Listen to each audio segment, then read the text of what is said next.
Semangat pagi saudara-saudaraku RSN, keluarga besar RSN.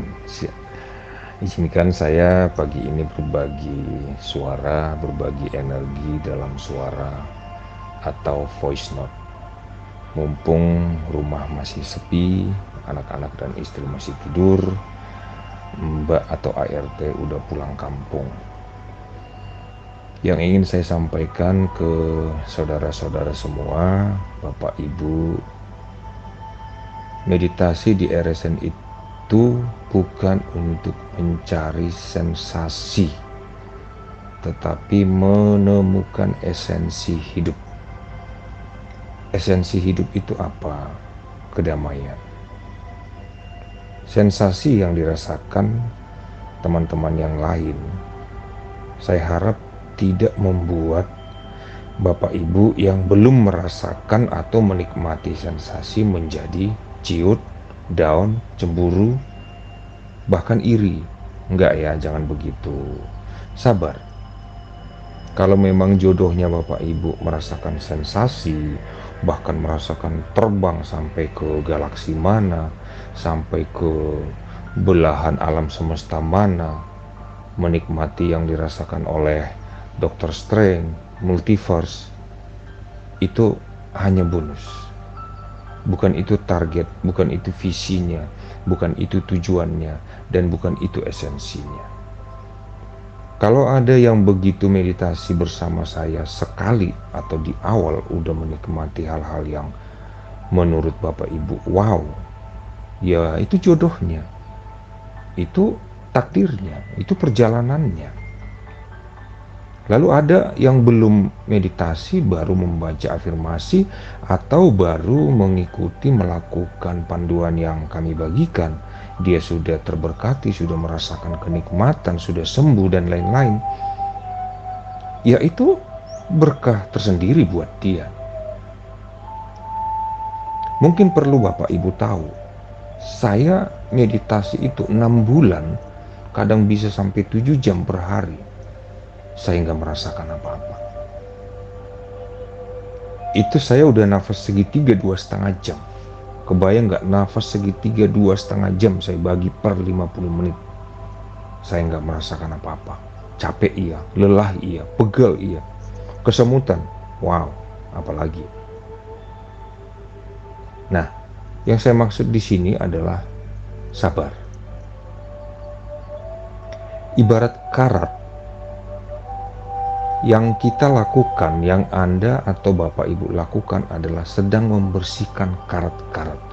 Anggap satu wadah atau toren air itu udah dindingnya udah karatan semua, udah lumutan, udah menjijikkan. Lalu Bapak Ibu datang ke RSN, hanya sekejap langsung bersih. Wow. Seandainya saya bisa melakukan itu, saya pun nggak akan melakukan itu. Kenapa? Anda nggak akan menikmati prosesnya. Instan.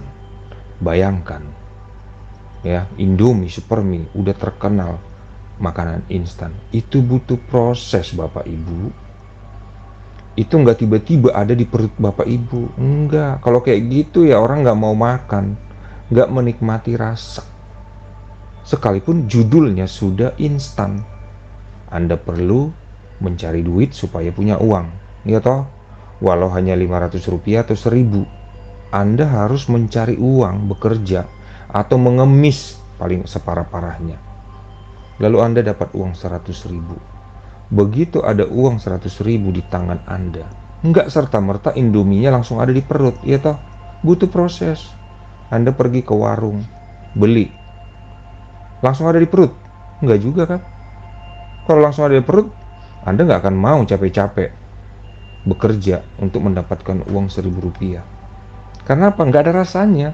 Begitu nyampe di perut lah, kok perutku begah. Yang ada Anda akan berkata perutku begah, bukan kenyang. Bukan berkata enak banget tuh Indomie. Nggak kan? Udah dapat uang nih, udah beli, apa langsung ada di perut? Nggak juga kan? Anda pergi ke dapur, ada proses.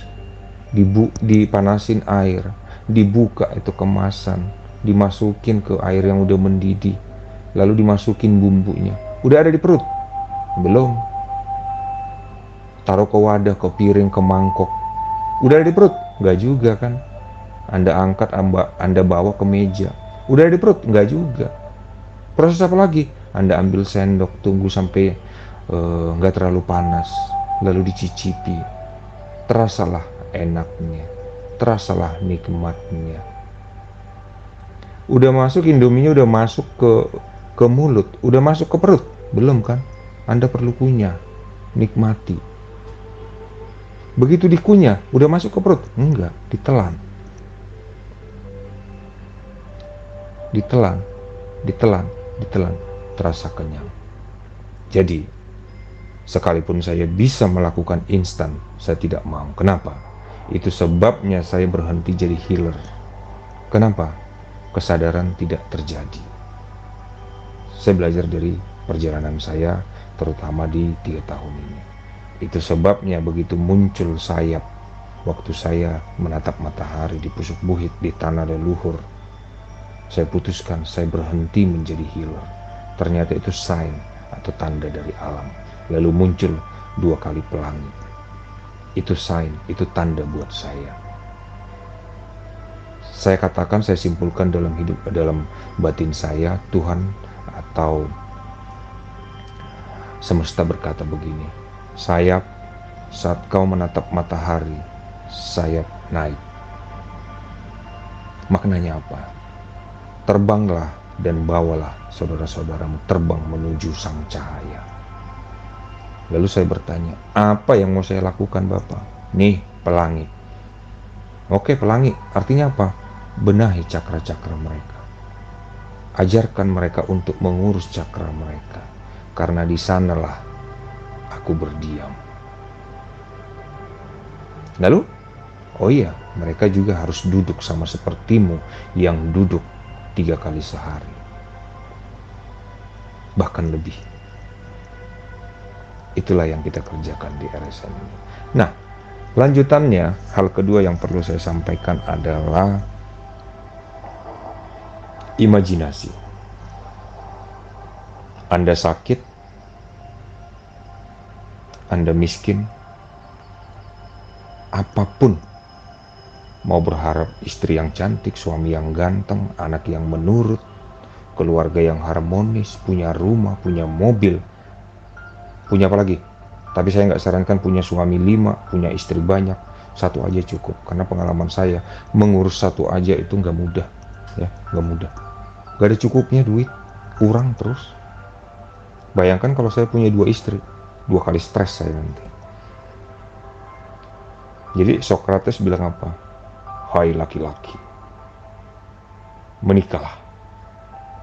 Tapi perlu kau ketahui, hanya ada 2 nasibmu setelah kau menikah. Yang pertama, jika kau menemukan wanita yang baik, maka kau akan bahagia dalam hidupmu.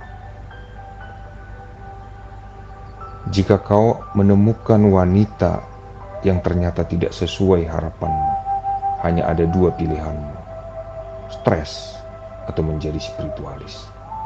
Tapi jangan salah ya, istri saya baik banget. Walau saya tetap bukan spiritualis. Saya hanya sedang berbagi pengalaman kisah hidup. Dan Anda semua adalah saudara saya seperjalanan. Kita saudara seperjalanan. Saya nggak mau disebut guru, apalagi guruji, disebut apalagi tuh suhu, master, spiritualis, romo, enggak.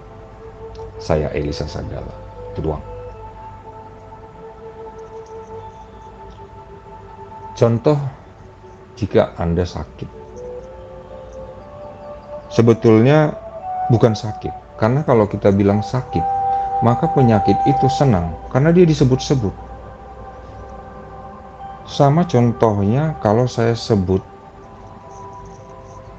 Master Rawang Ari Setiawan, dia senang. Ari Setiawan disebut nama lengkapnya, dia senang.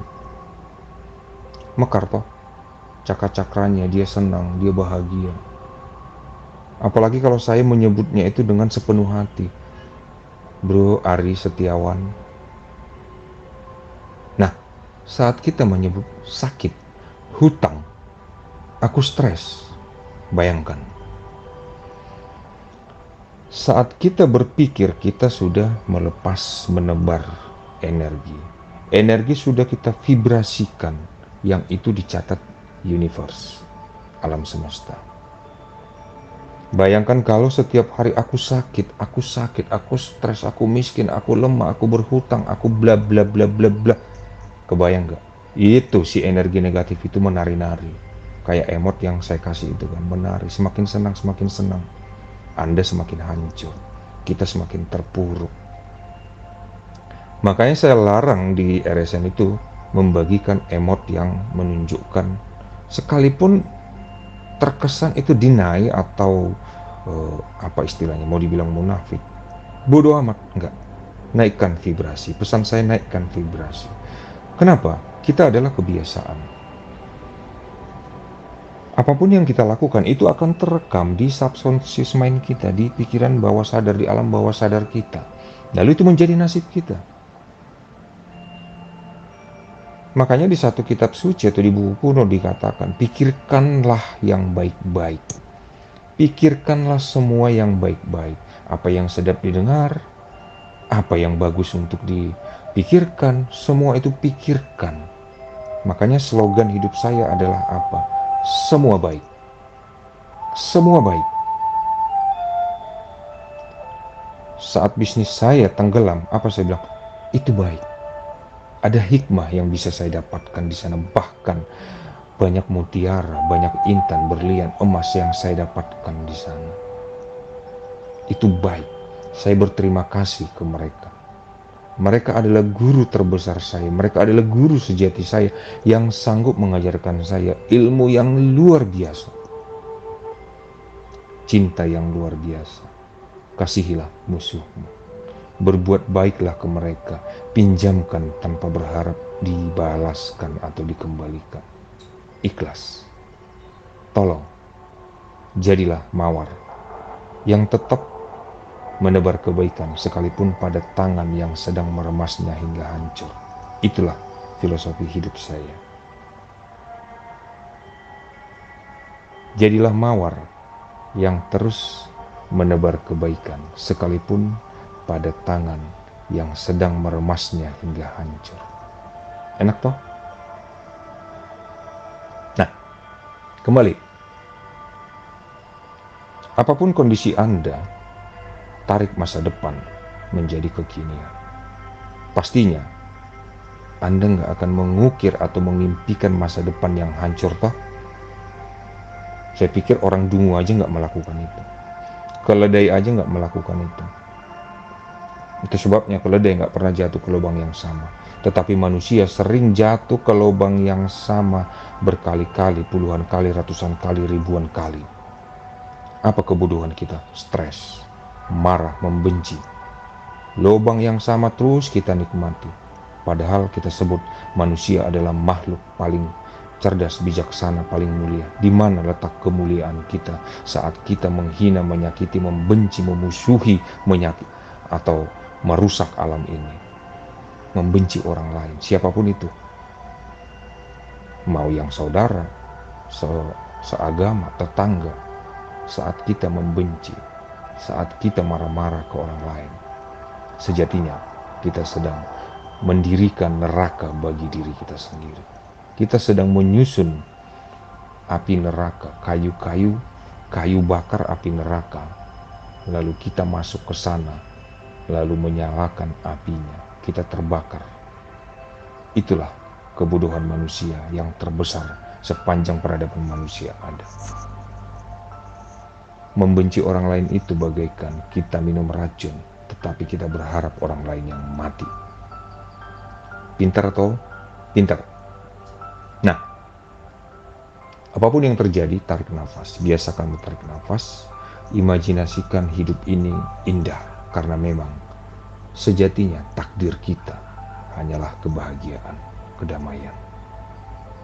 Apapun yang terjadi, apapun kondisi kita sekarang ini, imajinasikan hidup kita sebaliknya.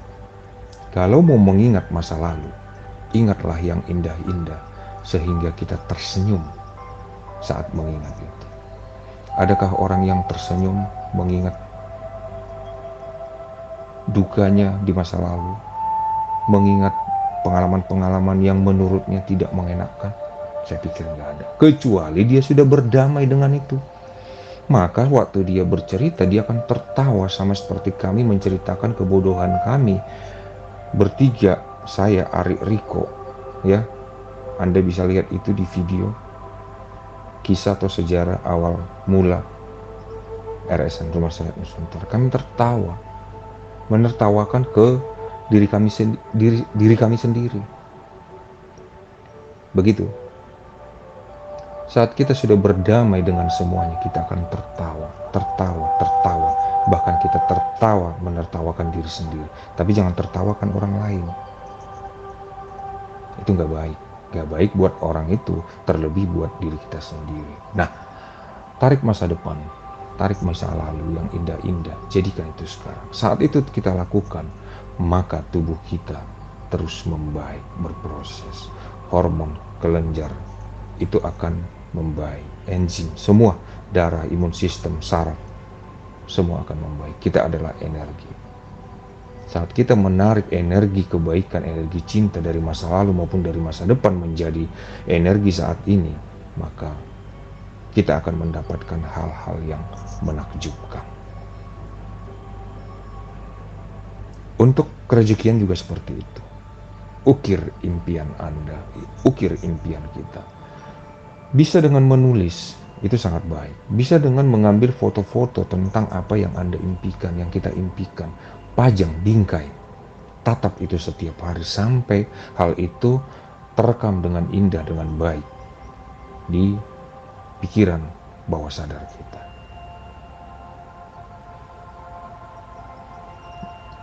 Nah, penyakit juga seperti itu. Misalkan saat ini payudara Anda sedang bermasalah. Tarik masa lalu. Lihat payudara Anda sehat. Tanamkan itu sambil bersyukur. Bebas mau channelin ke saya boleh. Anda sekarang tidak punya pekerjaan. Imajinasikan pekerjaan impian Anda. Apalagi yang nggak punya pekerjaan, habiskan waktu luang Anda untuk meditasi. Besarkan power Anda. Perbaiki vibrasi Anda. Panduannya sudah saya bagikan. Lakukan. Itulah yang saya lakukan. Saya bicara ini nggak asbun atau hanya sekedar berbicara, sekedar berteori. Enggak. Saya nggak pernah mau membagikan sesuatu kalau saya belum menikmatinya, mendalaminya, bahkan mengujinya berkali-kali, ratusan kali. Karena saya nggak masuk akal saya membagikan hoax. Saya orang yang paling sulit berbohong. Saya yang paling sulit. Karena apa? Saya sadari saat saya berbohong, maka saya sedang menebar karma buruk. Kalau saya berbohong, saya tahu, sekali saya berbohong, maka peluang untuk menciptakan puluhan, ratusan, ribuan kali kebohongan akan terjadi. Karena begitulah kita, begitulah manusia. Sampai hati nurani kita itu sudah semakin kotor, sehingga apa yang buruk kita akan menyatakan itu kebaikan. Kalau keburukan sudah kita nyatakan sebagai kebaikan, apakah mungkin kita akan merubahnya? Enggak kan? Malah kita bangga melakukannya. Nah, kalau kita udah bangga melakukannya, kita akan menebar itu kemana-mana. Itulah yang terjadi terutama di negeri kita ini. Banyak di antara kita yang berjubahkan agama, tetapi dalam hatinya kebusukan, hinaan ke orang lain. Bisa kita bayangkan bagaimana presiden yang bekerja siang malam sanggup dihina-hina. Padahal untuk jadi security-nya presiden aja belum tentu mampu. Nah, disinilah saya yang miris melihat negeri kita ini. hanya bisa punya handphone, sanggup membeli kuota, bicaranya udah sangat banyak. Tanpa disadari, saat dia bicara, mengatakan hal-hal yang buruk, itu kan dia udah pikirkan dulu. Dia sudah 2 kali menebar keburukan, yang itu menjadi nasibnya. Apapun yang kita pikirkan, apapun yang kita ucapkan, kita rasakan, kita lakukan, kita sedang menabur. Itu bisa karma atau dharma, kebaikan atau keburukan, kita pasti menuainya. Lalu besok kita miskin, besok kita sakit. Yang kita salahkan siapa? Kita salahkan keluarga, kita salahkan orang lain, kita salahkan lingkungan, keadaan, kita salahkan setan, kasihan dia. Bahkan kita salahkan Tuhan. Padahal semua apapun yang terjadi saat ini, yang kita nikmati saat ini, buruk atau baik, itu adalah hasil dari apa yang kita lakukan di masa lalu. Kemarin, minggu lalu, bulan lalu, tahun lalu, 10 tahun lalu, 20 tahun lalu. Atau dari kita sejak bisa mengambil keputusan untuk pilihan. Hidup ini pilihan. Hidup ini pilihan. Apapun yang orang lain lakukan ke kita punya jeda, kita punya waktu untuk memutuskan, untuk memilih apa yang kita lakukan. Bisa aja saat saya mencubit Anda, pasti sakit, karena Anda belum sakti. Nanti kalau udah sakti, dia apain pun Anda nggak akan merasakan apa-apa, karena Anda udah sanggup mematikan rasa. Anggap normal. Anda saya cubit, sakit kan? Tapi untuk sakit hati ke saya, itu pilihan. Anda punya waktu untuk memutuskan, mau berterima kasih, sudah saya bagikan rasa sakit, atau mau marah-marah, memaki saya, atau langsung menonjok saya, atau mungkin membunuh saya. Ada pilihan di setiap kita. Dan itu bukan tentang agama. Negeri kita ini porak-poranda hanya karena urusan agama. Bertuhan kok diatur-atur. Tuhan itu ada di hati kita masing-masing. Dia nggak jauh.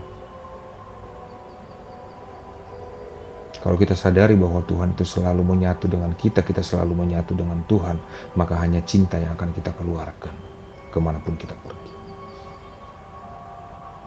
Ya, kembali topik tadi itu, 2 topik tadi itu, sabar. Lakukan terus. Sabar. Ya. Pernah ada yang berpikir bahwa orang-orang yang testimoni di RSN itu kami bayar. Oh, jangan salah. Saya yang dibayar. Saya yang dibayar. Mereka menikmati itu semua karena mereka melakukan apa yang saya bagikan. Kembali yang saya bagikan itu bukan sekedar tulisan, bukan sekedar teori. Saya membaca bukunya David Hawkins, bukunya Joe Dispenza. Saya udah berpraktek dulu. Makanya saya nggak selesaikan itu buku-buku. Hanya saya lihat, oh ternyata yang saya lakukan ini bukan mistis, bukan perdukunan, tetapi hal-hal ilmiah. Di mana leluhur kita dulu menikmati melakukan itu, menekuni itu. Tapi berubah. Sekarang dunia barat yang sedang menggelutinya. Lalu kita seakan-akan menjadi follower. Kan? Jungkir balik toh. Nah, mari bangkit kita semua. Tarik masa lalu, masa depan, hal-hal yang indah menjadi sekarang. Nikmati, karena itu sangat berpengaruh pada imun sistem kita, hormon, enzim, kesehatan kita, kerezekian kita. Buktikan. Buktikan. Buktikan. Terima kasih. Terima kasih. Terima kasih.